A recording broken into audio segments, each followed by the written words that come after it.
An important part of how people think at work is through schemas. Schemas are familiar cognitive concepts and beliefs that govern how we approach our lives and work environment. Schemas help us develop familiar patterns that aid us in interpreting what's happening to make sense of our work. Change threatens these existing schemas and requires the development of new ones, forcing us to question what was once familiar, known, and comfortable. This may cause us to resist change.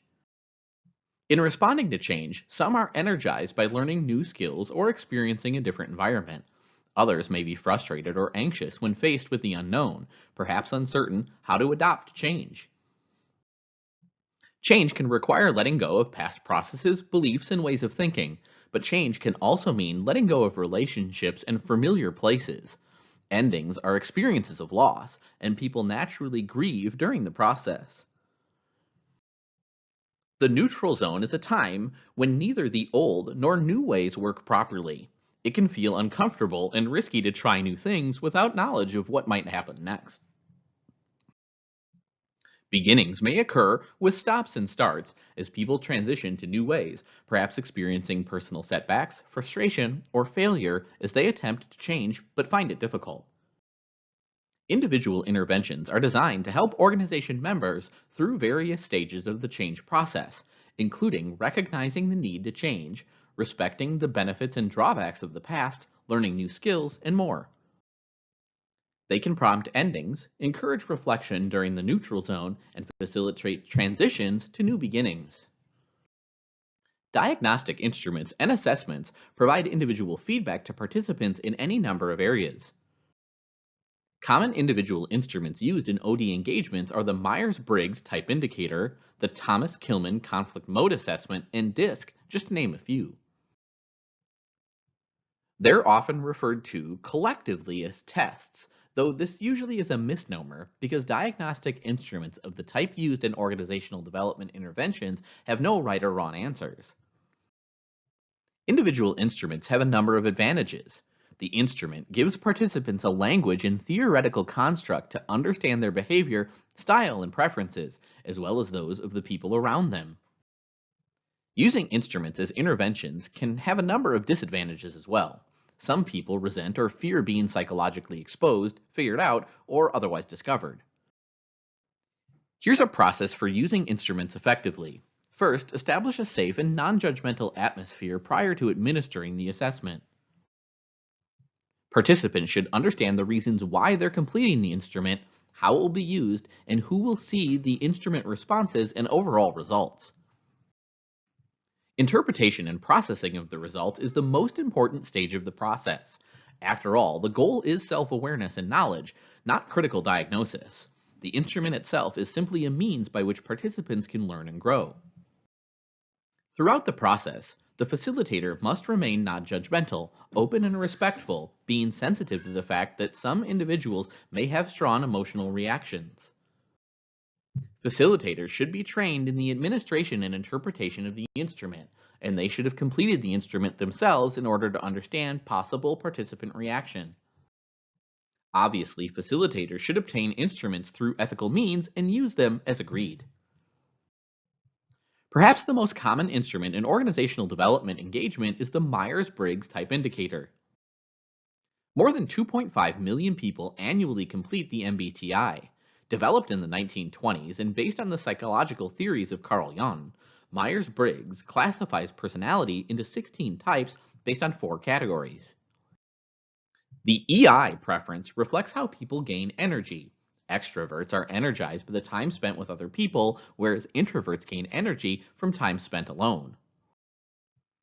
The person preferring sensation trusts facts, data, and personal experience and values realistic and practical ideas. A preference for intuition indicates that the person trusts hunches, gut feelings, and speculative imagination.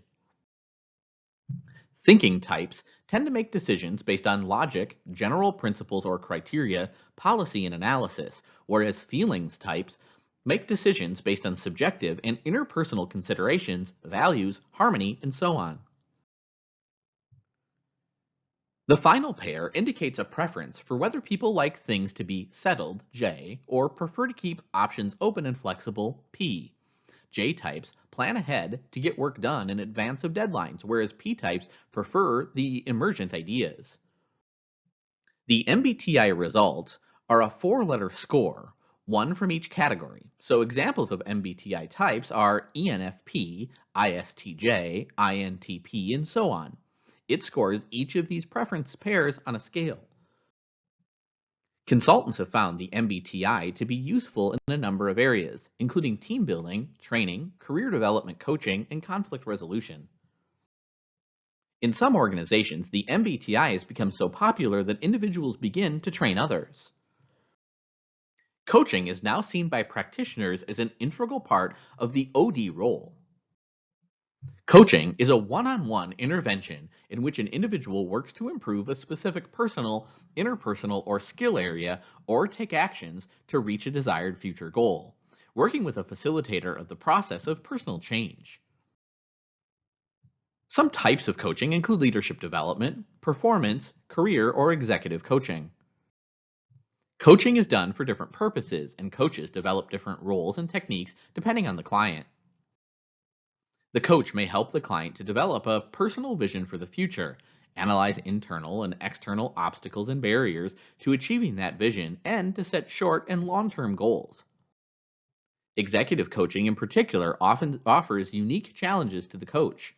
The coach must be adept at navigating organizational politics and cultural dynamics while helping the client achieve the desired outcome. As is in the field of OD in general, there are no special degree requirements or certifications needed to become a coach, though certification programs are increasingly available. The best coaches have good communication skills, offer encouragement and support, take time to listen, build a positive environment, listen actively, and let people figure things out for themselves. The coaching process usually follows the OD process we've addressed here. Several trends will influence coaching practices, like coaching virtually, coaching for teams, and growing cultural awareness. Mentoring programs are growing in popularity in organizations. A mentor is a counselor, advisor, and teacher who usually works in a one-on-one relationship with a protege. Mentoring programs can shorten learning tracks, speed up managerial advancement, and build the next generation of leaders. Mentoring tends to involve a stronger focus on the skill development of the learner than does coaching. Unlike a coach, the mentor may provide explicit advice or direction rather than wait for the mentee to find the answer through self-discovery. Some organizations have formal mentoring programs where the mentor and mentee develop their own relationship. Multi-source or 360 feedback systems are methods by which individuals can receive feedback from a wide range of people. Generally, 360 feedback is used for individual development, most often for managers and leaders of an organization, but some organizations use 360-degree feedback during the annual performance appraisal process. The topic for feedback itself can vary widely among different models and can range from feedback solicited about personal attributes, interpersonal skills, and job performance. Many organizations customize feedback questionnaires to reflect the organization's values or desired attributes of leaders. The idea is that observations obtained from multiple sources will yield more valuable and reliable results. When peers, subordinates, supervisors, customers, and others offer feedback on a single or individual level, the individual can observe common themes and consistent ratings that transcend any individual situation or leadership relationship. The feedback provides insights into how others perceive one's behaviors and skills, and it allows them to compare their own self-concepts. Individuals tend to vary with regard to how much developmental feedback they'll accept. An OD professional may be asked to participate in gathering the feedback and presenting the information. In the current environment of organizational restructuring, the concept of a career has changed. What were formerly clear and stable upward career paths have given way to a flattened organizational structure, changes in the scope of responsibility, increasing job mobility, lateral moves, team-based working, and more. Many organizations have developed career development systems internally to retain and motivate employees, to develop employees and promote them from within the organization, and provide opportunities for upward mobility. Yet most organizations still believe that the primary responsibility for career growth and development remains with the individual. They also help employees to proactively choose to take action in anticipation of a transition in the future. Recent research indicates that the concept of a linear progression of career shifts have now been outgrown. There are 9 stages to the career life cycle: growth, fantasy, exploration. During this stage, individuals explore career options and make educational choices based on the careers they find desirable. Individuals search out, interview for, and experience their first job in the entry phase. They experience the transition to becoming an employee, working for an employer, and navigating the challenges of completing initial job tasks. During basic training, the individual begins to develop job skills and becomes an effective contributor. During the membership stage, individuals experience the first major job assignments not in a training or apprenticeship type role. In the mid-career stage, individuals develop increasing responsibility and a professional reputation. In crisis, individuals begin to reassess their career choices and options. They may evaluate their strengths and weaknesses and think through their goals for their lives and how their careers fit or don't fit with that vision. Those who take a leadership role will learn how to manage the work and performance of employees and make broad-ranging decisions in late career, which those do not choose a leadership path may develop breadth or depth in their areas of expertise. Decline and disengagement. Individuals begin to change job roles and perhaps take less responsibility. Individuals transition from a day dominated by full-time work to non-work concerns during retirement.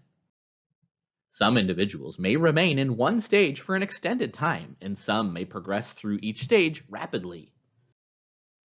As organizations have evolved, so has the concept of the career. The rapid growth of organizations and the continuing need for skilled managers demanded that organizations hone their ability to identify skilled talent and develop employees quickly. However, few companies wanted to invest heavily in training employees who would be leaving for a competitor, and for their part, employees saw few career advancement opportunities. Rather than presuming that individuals follow a single, well-defined career path, some have proposed the concept of the boundaryless career, which transcends any individual job, occupational function, profession, and organization. Career progression in a boundaryless career is defined more by learning milestones and skill capabilities rather than age and job title. Thus, in a boundaryless career, employment may be with many firms, and job security exists not because of long-term loyalty to the organization, but because of the individual's ability to successfully perform work.